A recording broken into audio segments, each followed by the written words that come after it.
Bonjour à tous, j'espère que vous allez bien. On se retrouve pour le brief du mercredi 27 avril 2022.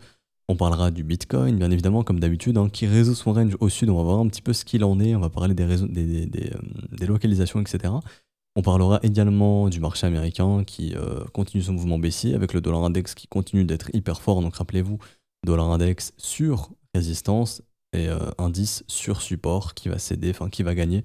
On va voir un petit peu tout ça et on parlera également de Theta qui est un petit peu revenu en commentaire. On refera un petit point sur Theta qui galère à poser un bottom et pour l'instant qui n'arrive pas à en poser. On verra un petit peu ce qu'il en est. Du coup, le Bitcoin, résolution du range au sud, donc la direction est donnée par les vendeurs ici.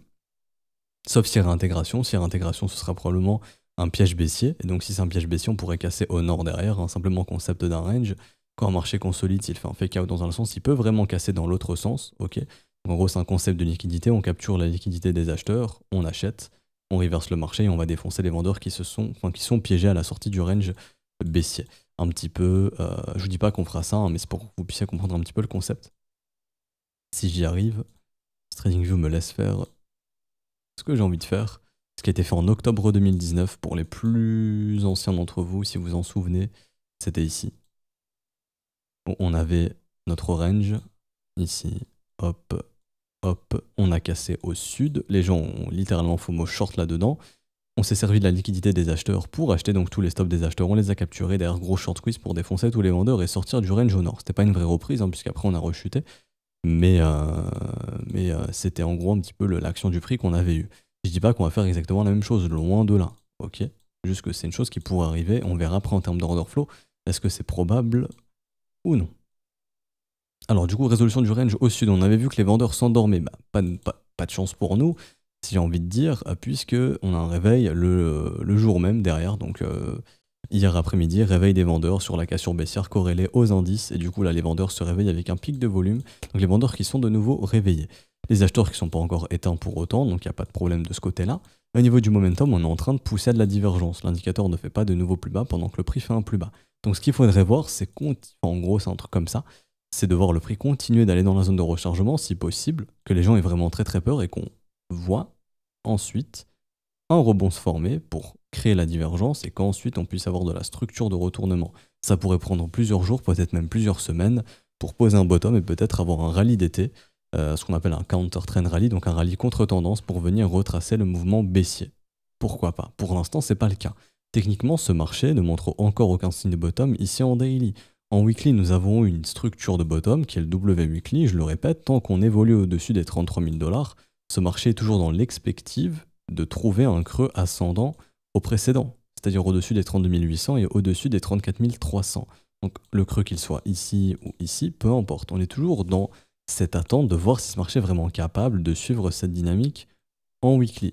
Si ce n'est pas le cas, malheureusement, ce W n'aura rien donné, qui pourtant est une structure assez bullish, mais ça n'a pas un taux de réussite de 100%. Dans l'analyse technique, il n'y a pas tout qui marche à 100%.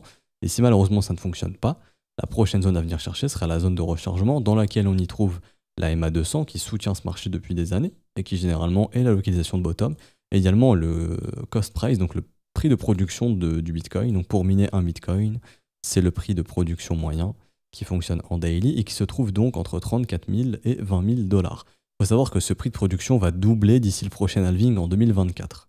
Donc en gros, on passera d'une moyenne de 68 000 $ à entre 40 et 68 000 $ pour le prochain halving. Ok? Tout simplement.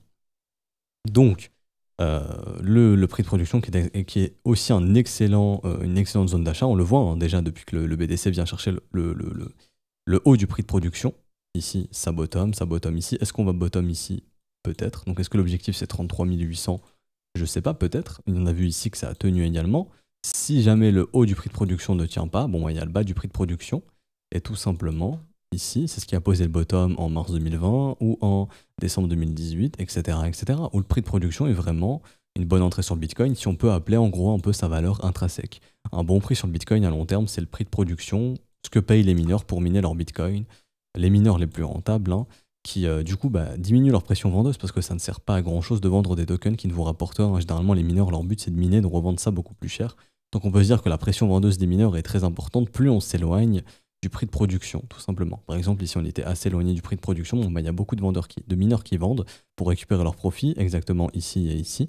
Là où quand on va revenir, si on y revient, pas quand mais si Si on revient ici, il y aura peu de ventes de mineurs probablement, puisqu'il y aura beaucoup de mineurs qui ne seront pas rentables, et les plus rentables ne le seront plus beaucoup. Donc ils auront pas trop d'intérêt à vendre du Bitcoin sans trop de profit, là où ils aiment vendre leur Bitcoin avec profit. Donc ce qui fait que l'offre se réduit, plus les prix baissent, parce qu'on se rapproche justement du prix de production.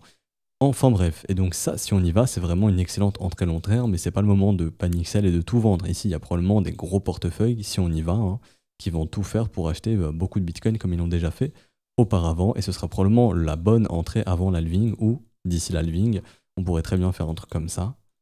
Si vraiment ce marché va casser sous ces niveaux, hein, chasse aux liquidités, un mouvement vraiment de panique, beaucoup de ventes, un rebond, et voilà, le développement d'un bottom, la smart money achète d'ici potentiellement le prochain halving pour une remontée des prix. Pourquoi pas? Halving qui sera d'ici en 2024, donc peut-être un marché qui peut encore être en transition, ou bien évidemment, si ce W weekly tient, pourquoi pas tenter de retourner dans le haut du range, hein, parce qu'on reste dans un range macro entre ces deux bornes, retourner dans le haut de ce range, échouer, donc les gens redeviennent hyper bullish, on échoue encore, et pourquoi pas nettoyer pour aller chercher ça, poser un bottom pour l'halving et repartir pour l'halving en 2024. Pourquoi pas? En termes de temporalité, ça ferait plus sens d'avoir un dernier piège haussier, quelque chose comme ça, de redistribuer, d'aller vraiment nettoyer le prix, de poser un bottom pour l'halving et de repartir ensuite. Si on repart maintenant, enfin si on échoue maintenant, ça ferait un bottom bien avant l'halving. Bon après c'est ce qu'on a fait en 2018, vous allez me dire, où l'halving était en 2020 et on avait bottom ici en début 2018, enfin pardon, fin 2018, début 2019. Pourquoi pas faire quelque chose de similaire, un bottom 1 an ou 2 ans avant l'halving, et du coup faire quelque chose comme ça. En gros, voilà, le W weekly ici, un rallye qui vient retracer ici, comme on l'a fait là à 61,8. Donc en gros, un truc où le BTC reviendrait dans les 50 000, pardon. Si on pose un bottom ici, là, voilà, créer un énorme range d'accumulation pour repartir au nord. Ensuite, si on suit un petit peu la pattern qu'on avait fait ici. Enfin bref, là, je me suis un petit peu éparpillé. Bon, c'est intéressant de parler un petit peu de long terme. Au niveau du court terme, pour l'instant, toujours aucun signe de bottom en daily, ça on a déjà vu. Cassure du range au sud, si on le réintègre, on pourrait justement résoudre ce range au nord ensuite. Mais généralement, quand on a une cassure de range, pour que ce soit un piège, il faut qu'il y ait beaucoup de vendeurs. Et du coup, allons faire un tour au niveau de l'order flow, ici. Et pour l'instant, le ratio long est en train de remonter énormément. Et ça, c'est pas hyper bon signe. Un ratio long qui remonte fortement avec un open interest qui monte, ça peut suggérer que les gens sont en train de venir long ce marché sur les contrats dérivés encore. Et que donc, pour purger ces gens, il faudrait faire encore un mouvement baissier qui permettrait d'aller purger ces gens. Si on est simplement trader de range, le bas du range actuellement, il n'est pas ici. Hein. Le vrai bas le bas de range, il est dans cette zone, entre 36 900 et 32 900. Donc s'il y a des gens qui veulent agir ici à un bon endroit au niveau du range, c'est pas avant cette box verte. Et pareil, le haut du range, donc c'est plutôt vers ces zones de prix dorénavant, où là, ça c'est plutôt le haut du range. Donc pour revendre, pour shorter ce marché, c'est plutôt vers là-bas. Donc on peut se dire que tous ceux qui agissent entre ces deux bornes ici se feront piéger tôt ou tard. Ceux qui sont en train de shorter ici, s'ils prennent pas profit au bon endroit, seront probablement piégés parce qu'on aura probablement un retour dans ces zones là-bas. Tant que le range ne cède pas, bien évidemment, le gros range ici. Et ceux par exemple qui sont en train d'acheter ici peuvent panic sell dans le bas du range si on y retourne avant justement le rebond dans le haut du range, tout simplement. Parce que là, c'est quand même...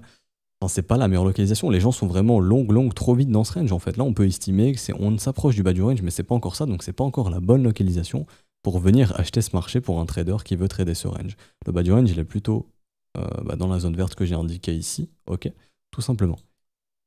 Alors, je retourne ici sur l'index. Je vais vous montrer une zone extrêmement importante qu'on est en train de travailler en weekly qu'on avait déjà vu, mais là, elle se voit bien ici. Ça, je peux supprimer. Hop.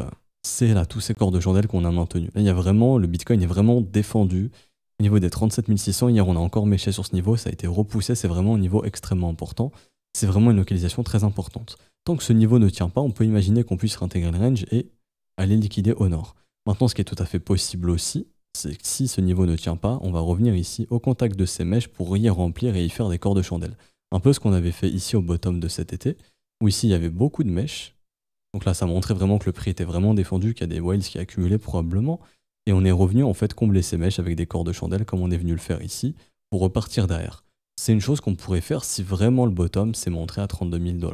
Donc en gros, ici, là les gens sont persuadés qu'on va sous 30 000, on n'y va pas.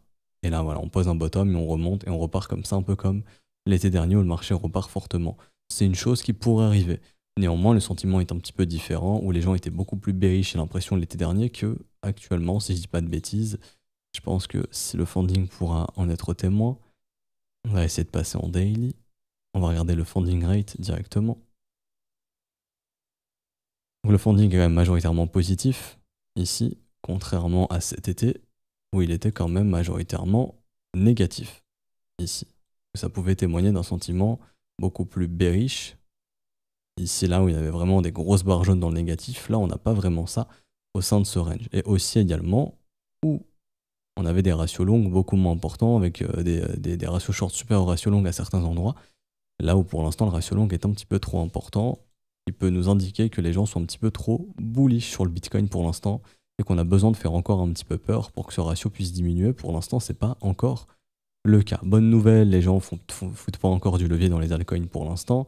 C'est pas encore le cas ici, où on n'a pas eu de décorrélation encore, où le Bitcoin consolidé, l'open interest des alts faisait la même chose. Donc pendant cette consolidation, les gens sont pas partis dans les altcoins, donc c'est une bonne chose. Avant, ils le faisaient, maintenant, ils ne le font plus, ce qui peut témoigner d'une peur maintenant d'acheter ce marché. Mais il y a encore ici cette volonté d'acheter du BTC avec levier, de ce que nous dit le ratio long ici, qui n'est peut-être pas la meilleure des informations. Donc peut-être que le bottom n'est pas encore ici. Pourtant, les fundings sont négatifs, mais les fundings peuvent s'expliquer de plusieurs manières, hein, via par exemple des liquidations longues qui ont fait chuter un peu trop le prix sur le dérivé, ce qui a créé un funding négatif, etc. Ça peut s'expliquer de plein de manières. Mais le ratio long est quand même peut nous parler quand même, et là il est un petit peu trop en train de remonter en flèche, ce qui peut témoigner d'un sentiment buy de deep, et c'est pas le sentiment de marché qu'on veut pour poser justement un bottom. J'ai fini pour Bitcoin, je parle pas d'Ether parce que Ether c'est exactement comme Bitcoin, tout ce que je viens de dire c'est pareil, même l'order flow c'est la même chose, le ratio long qui remonte, les open interest qui remontent, donc les gens qui refoutent du levier ici, avec des ratios longs qui remontent, donc ça c'est vraiment à surveiller. Les fundings sont négatifs, donc au bénéfice du doute, on pourrait se dire qu'un short squeeze pourrait arriver, et que donc la cassure du range soit fake, simplement, et que donc un short squeeze pourrait arriver, mais le ratio long est un petit peu contradictoire à cette information.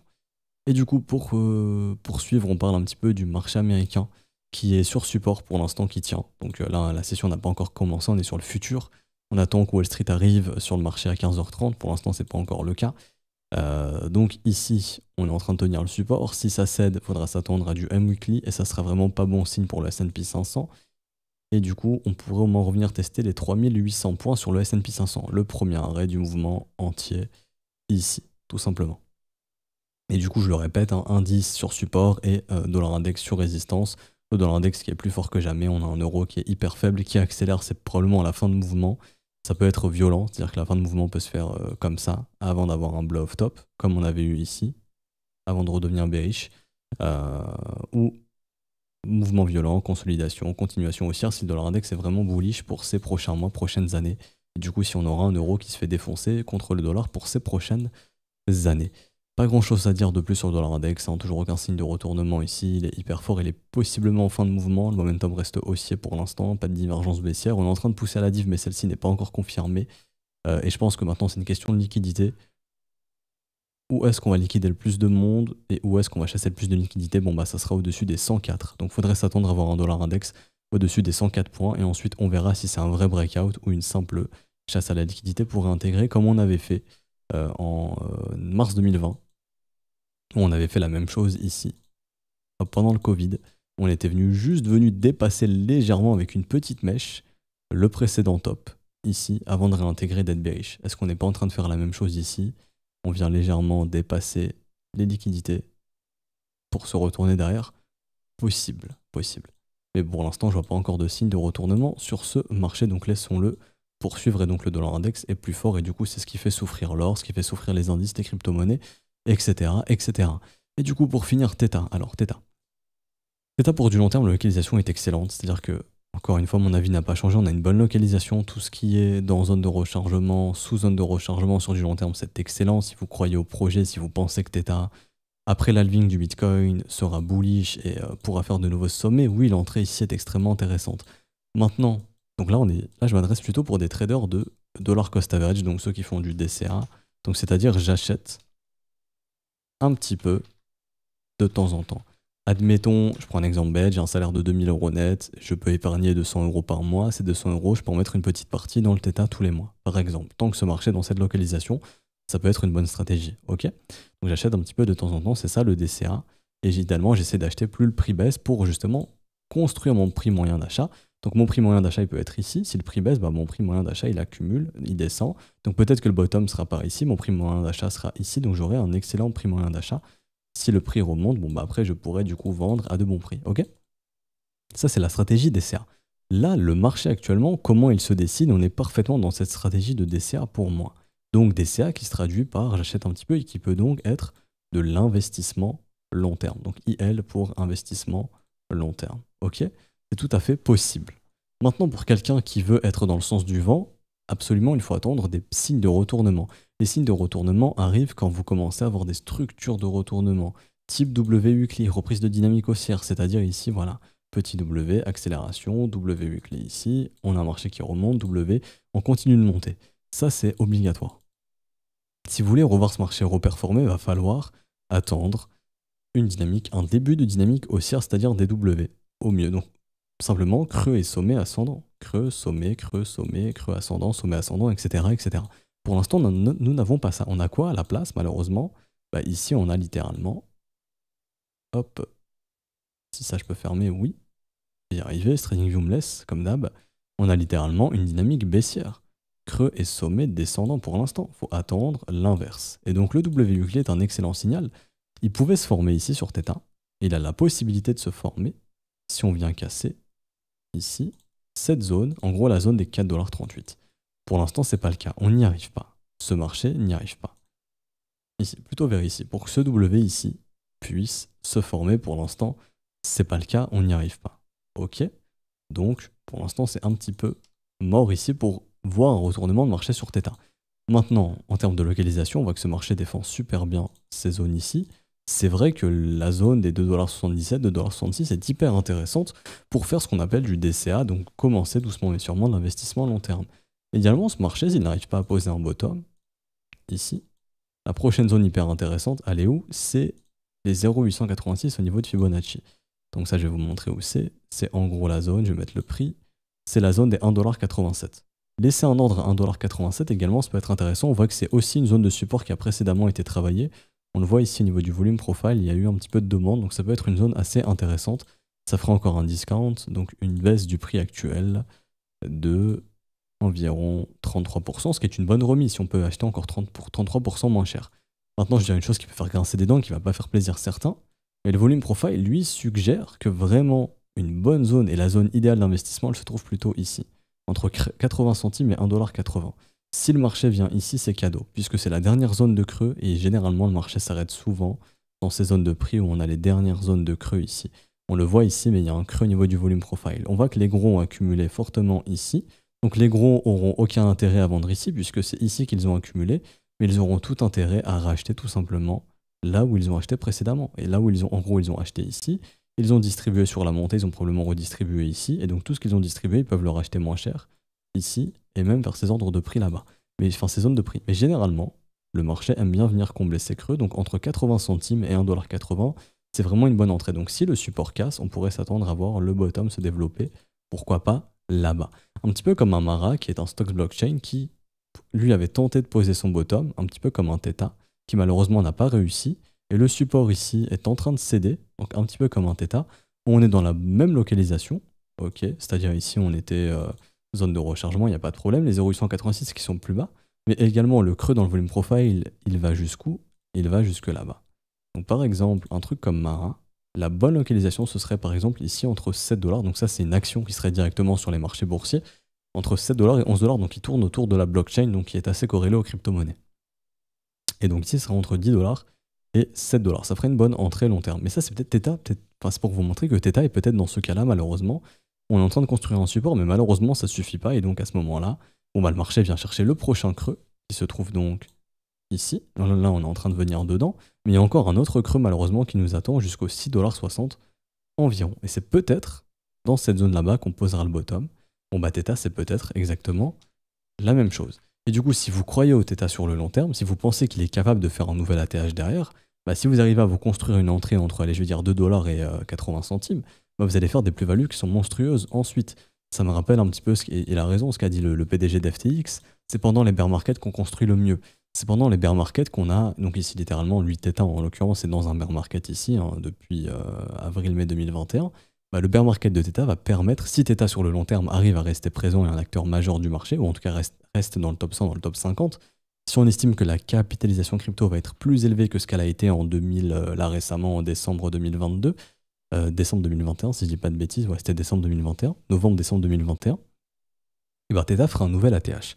Et donc une entrée entre 1 et 2 dollars, admettons, bah, si ce truc vous revient chercher 30 ou 40 dollars dans les prochaines années, c'est un investissement hyper rentable, on est bien d'accord. Sachant qu'il avait déjà fait une performance monstrueuse, le truc était quand même passé de 11 centimes environ à 15 dollars, une performance monstrueuse. Donc s'il arrive à faire une performance similaire, enfin similaire, pas forcément similaire, mais s'il survit et qu'il pose un bottom à 1-2 dollars et que vous avez une entrée dans ces zones de prix, bah, vous allez pouvoir prendre des profits lorsque ce marché pourra remonter, puisqu'il refera ce qu'on appelle une dynamique haussière s'il ne meurt pas et qu'il va reconstruire ce qu'on appelle une tendance haussière. Quelque chose comme ça, vous voyez? Et sera peut-être quelque chose de cette ampleur cette fois-ci. Quelque chose de plus important ou quelque chose, sait-on jamais, si Theta vraiment devient un mastodonte du marché, quelque chose de beaucoup plus important. Et donc ça, c'était la première phase de pump, un petit peu comme l'Ethereum. Là, si vous regardez Ethereum ici, un peu comme ça. On a eu la première phase de pump, on a posé un bon bottom, Ethereum a survécu, le marché crypto poursuit, progresse, devient de plus en plus gros sur le long terme, donc Ether a été chercher un nouveau plus haut. Bah Theta, ça pourrait être exactement la même chose. Je vous dis pas qu'on va faire ça, mais si Theta survit, c'est exactement ce qu'on pourrait faire. Ok? C'est-à-dire ici, on a fait notre première phase de top. Ici, ok, on attend, voilà, les cassures des trendlines et W de l'autre côté, etc. La reprise d'un marché aussi, et peut-être cette fois-ci vraiment quelque chose de beaucoup plus important et de beaucoup plus bullish. Et donc si vous avez pu acheter entre 1 et 2 dollars, si le marché vient, bien évidemment, faire une belle plus-value par la suite. Peut-être après l'halving du Bitcoin en 2024, donc ici, le bottom qui se poserait pendant l'année 2022-2023 avec une reprise en 2024 et une accélération pour 2024-2025, possiblement. Je ne lis pas de boule de cristal, je ne lis pas l'avenir, etc. Mais c'est littéralement ce qu'on pourrait envisager si Theta, par exemple, suit ce qu'a fait Ethereum en 2017, donc le top d'Ether ici en 2017, le bottom en début 2019, un premier rallye en 2020, la transition et 2021 l'accélération. Du coup, 4 ans. Bah ici, 2021 plus 4, 2025, donc ça ferait en gros une accélération pour 2025 après l'halving du Bitcoin, donc un investissement long terme intéressant. Je vous rappelle, vous pouvez vous dire que 3 ans c'est long, mais d'il y a 3 ans, par exemple, dans n'importe quel secteur d'investissement, vous n'avez pas une performance aussi énorme à part dans les petites actions. Le livret A, c'est rien du tout. L'immobilier, ça sera jamais une performance aussi importante à part s'il y a un crack monstrueux que vous achetez le bottom et encore ce sera pas un héros, il y a un retour sur investissement aussi important. Il n'y a que les cryptos et les petites actions qui permettent d'offrir ce genre d'investissement. Et je vous le dis honnêtement, des x10, x20 sur 3 ans, c'est énorme. Multiplier son argent de x10 en 3 ans, c'est énorme. Certains peuvent se dire non, mais j'ai pas envie d'attendre 3 ans. Bah, le marché, lui, en tout cas, peut attendre 3 ans avant de repartir. Un peu comme un Doge, par exemple, qui avait mis à l'époque 3 ans pour déclencher quelque chose. Littéralement. On a attendu ici 3 ans, de 2018 jusqu'à 2020, donc ouais, 2 ans, voire quasiment 3 ans, fin 2017 jusqu'à mi-2020, voire fin 2020, début 2021, avant de repartir et de refaire un mouvement haussier. Ok? Donc c'est pour ça que la patience est hyper et extrêmement importante. Donc je m'arrête ici pour ce brief, j'espère que ça vous aura plu. Si c'est le cas, n'hésitez pas à laisser un petit pouce bleu, vous abonner si ce n'est pas déjà fait, à nous rejoindre sur Discord, je mets le lien en description en commentaire, c'est totalement gratuit, vous pouvez nous rejoindre, il y a des ressources gratuites et vous pouvez échanger avec la communauté.